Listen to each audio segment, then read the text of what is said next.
Hindi po, Maraming nabanggit ko salamat lang po yung vlog use. Para lang po hindi Miss malito. Eden, pasensya na po. Hindi po ako makakasagot ng anumang sinabi ko outside from this press briefing. Kung ano man ang aking naging opinion personal, pag-usapan natin sa labas at hindi dito po. At ngayon po ay handa na po tayong tumanggap ng inyong katanungan. Eden Santos, Net 25.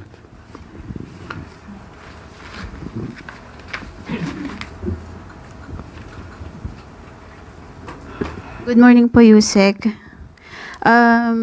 Binatikos po ni dating presidential spokesperson Attorney Harry Roque yung anyay lantarang katiwalian ng mga Marcos sa gitna po ng investigasyon ng Hong Kong sa umano'y gold-linked money laundering activities. Ito po'y nabanggit din sa isang media entity dito sa Pilipinas, bukod po doon sa mga report from Hong Kong and Taiwan. Nakarating na po ba ito sa kaalaman ng Pangulo? Ano po yung kanyang reaction kaugnay nitong panibagong allegation po na ito? Wala pong katotohanan. Yun lang po. So you categorically deny po ito? Walang katotohanan.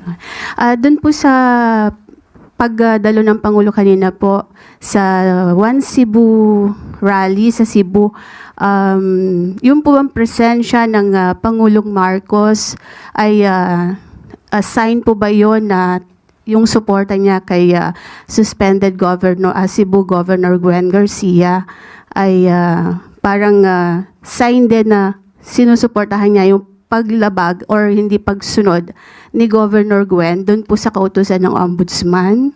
Wala po tayo nakikitang ganun. Yun lang po. Doon po sa nabanggit ninyong 7 pisong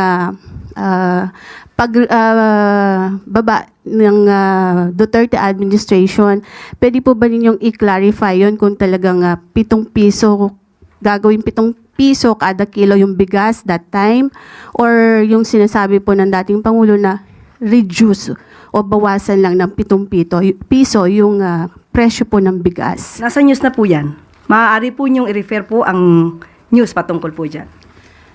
So, malinaw po na reduce po yung nabanggit, pero kayo sabi ninyo sa inyong vlog po ba yun, whatever, yung 7 piso, sabi niyo pangako 7 piso at parang sort of ganon.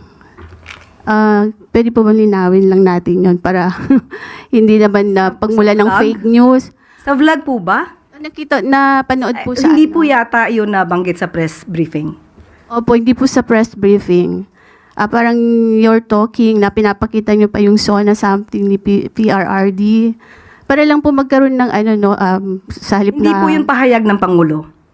Nandito po tayo sa ating press briefing para ihayag po ang direktiba, announcements ng palasyo. Hindi po patungkol sa aking pagbablog. Hindi po, nabanggit ko lang po yung vlog use. Para lang po hindi Miss malito. Eden, pasensya na po. Hindi po ako makakasagot ng anumang sinabi ko outside from this press briefing. Kung ano man ang aking naging opinion personal, pag-usapan natin sa labas at hindi dito po. Kasi po parang makaka-apekto rin po dun sa mga ng Pangulo na medyo iba yung nababanggit. Opo, Miss Eden, kung ano po ang inyong pakay patungkol po dito, inuulit ko po, ang aking pag-vlog ay wala pong kinalaman ang palasyo, ang Pangulo at ang gobyerno. Let's move on. Thank you.